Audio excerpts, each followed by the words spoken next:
Entonces, lo primero que vamos a hacer es intentar cambiar las variables con objeto de que esto sea diagonal, como ya sabemos.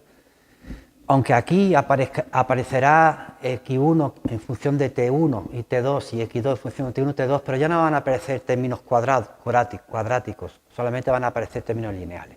Entonces, lo primero que tenemos que hacer es diagonalizar esta matriz. Diagonalizamos la matriz, los cálculos los hemos hecho antes y resulta que los valores propios que salen, lambda 1 y lambda 2, respectivamente son 169 y 0. El hecho de que salga 0, pues significa que uno del x, el t1 cuadrado o el t2 cuadrado, en este caso el t2 cuadrado no aparece, significa que tiene que ser una parábola, pero bueno, ahora lo veremos. Los vectores que van a salir, pues 5 partido por 13 y 12 partido por 13. El vector propio asociado a lambda igual a 0, menos 12 partido por 13 y 5 partido por 13.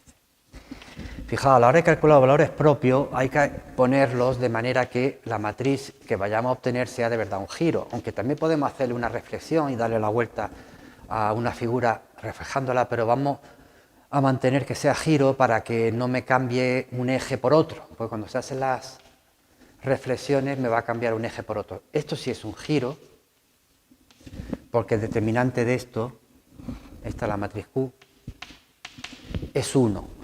Es decir, a la hora de calcular los vectores propios, pues me da igual poner menos 12 partido por 13, 5 partido por 13, que cambiar el signo. Bueno, pues lo ponemos con el signo adecuado para que al calcular el determinante me salga 1. Efectivamente es un giro. Entonces, siguiente paso sería sustituir aquí, es decir, sustituimos, sería después de sustituir, la teoría me dice que todo esto se va a convertir en t1 cuadrado que multiplica 169 más 0, vamos a ponerlo 0 que multiplica t2 cuadrado. Después aquí pues pondríamos el producto de este. Y en lugar de poner x1 y x2, recordar el x1 y x2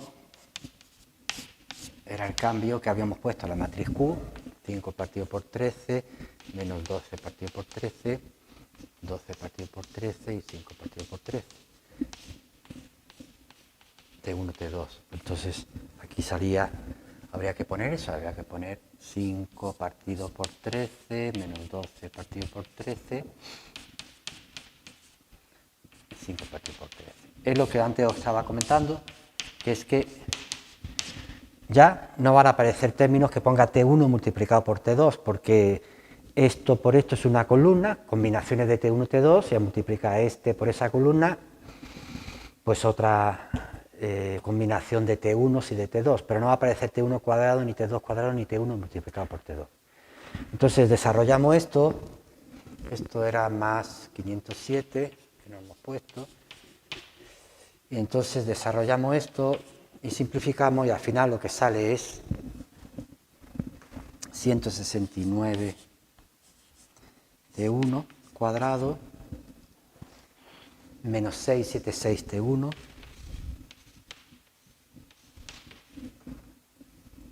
menos 169 T2 más 507. Bueno, se puede simplificar por 169, divido por 169 y va a quedar la ecuación T1 cuadrado menos 4 T1 menos T2 más 3. Bueno, esto hemos llegado y vemos que tiene aspecto de parábola porque el término T2 al cuadrado no aparece, pero aquí aparece el T1 y el T2, lo cual me dice que es una parábola, pero no tenemos muy claro dónde tiene el centro. Bueno, pues ahora es donde llega la parte de que hay que hacer lo que antes había dicho, que era completar cuadrados. Vamos a seguir aquí arriba. Entonces vamos a poner aquí lo que vamos a hacer. Completamos, completamos, completamos, cuadrados perfectos para conocer, esto es una parábola para conocer el vértice. El vértice, cuando digo conocer el vértice, lo que me refiero es si tenemos una parábola que está así en su formación, su posición estándar, el vértice es este, el 0, 0, es decir, esto es igual a un número por x cuadrado, k por x cuadrado. Si esto lo tenemos con el vértice en otro lugar, lo tenemos aquí, donde esto vale a y este vale b, pues lo que tenemos en realidad es la ecuación de la parábola y menos b igual, pues k veces x menos a al cuadrado. Es decir, el x le quito la a y al y le quito el b, es decir, el centro, el vértice AB. Entonces, aquí estamos en la misma. ¿Cómo podemos saber? Pues vamos a completar cuadrado. ¿Dónde? Pues donde aparecen cuadrados, es decir, esto de acá. ¿Esto de aquí qué es? Pues lo escribimos de nuevo, t1 cuadrado menos 4t2, para que sea el cuadrado de la suma, para que sea el cuadrado de algo que se escriba de esta manera. ¿Veis? X menos algo o t menos algo. Pues sería el cuadrado del primero, este sería el primero. El cuadrado del segundo más, en este caso, menos el doble del primero por el segundo. Pues de momento lo tenemos casi, será el primero al cuadrado, Ahora, ¿qué ponemos? El doble del primero por segundo, 2 veces este por este, aquí está. ¿Qué es lo que hay aquí que aquí no está? Pues el cuadrado del segundo, pues si no está se lo quito. Es decir, esto que hay aquí es lo mismo que esto. ¿Cómo se hace? Pues se coge este, se pone tal cual, menos ¿quién? La mitad de lo que hay aquí, porque va a hacer el doble. Pongo la mitad. Lo expreso de esta manera y después le quito lo que he puesto de más. He puesto de más es 2 al cuadrado, porque aquí tengo t1 cuadrado menos 4t1. No quiero más, pero también tengo aquí 2 al cuadrado. Como no lo quiero, pues se lo quito. Es decir, esto de aquí abajo es igual a esto. Es lo que se llama completar esto a cuadrado perfecto. Después tengo menos t2 y después tengo 3. Una vez aquí, vamos a dejar esto. Una vez aquí, pues ya hago cuenta y me queda t1 menos 2 al cuadrado es igual a t2 más 1. Entonces, ¿esto qué quiere decir? Pues esto, si os fijáis, es una parábola, este sería el x, este sería el y, el t1, t2, vamos a ponerlo de esta manera, t2 más 1 es igual a t1 menos 2 al cuadrado. ¿Cuál sería el vértice? 2 menos 1. Vamos a dibujarlo ya por fin.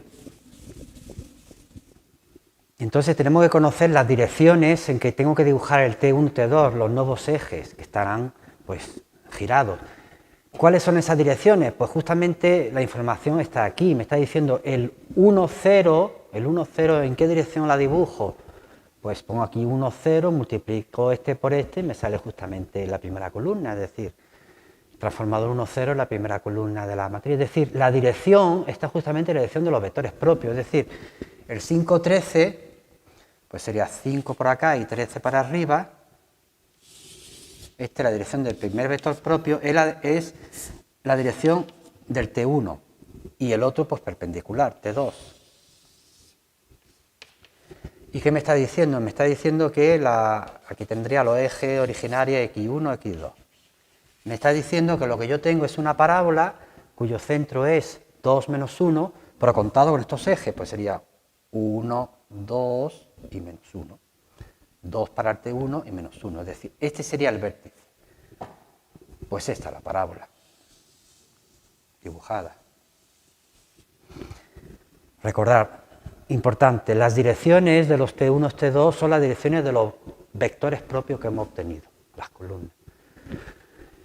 Pues esta es la parábola, es decir, es como si lo hubiésemos tenido aquí y nos lo hubiésemos llevado allí. ¿Cuál sería el verdadero vértice con coordenadas x1, x2? Es decir, el vértice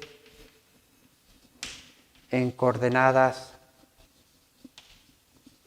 x1, x2, es decir, esto realmente quién es, contado con el x1 y el x2, pues no tenemos que volver a poner estas cosas aquí, es decir, no tenemos que poner x1, x2 igual a esto menos esto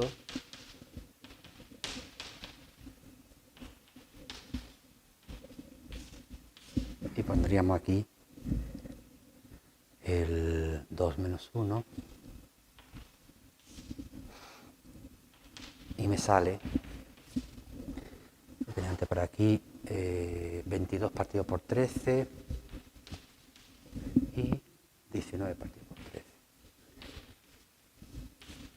Es decir, este punto que hay aquí con las coordenadas x1, x2 con esta referencia es 22 partido por 13 y 19 partido por 13.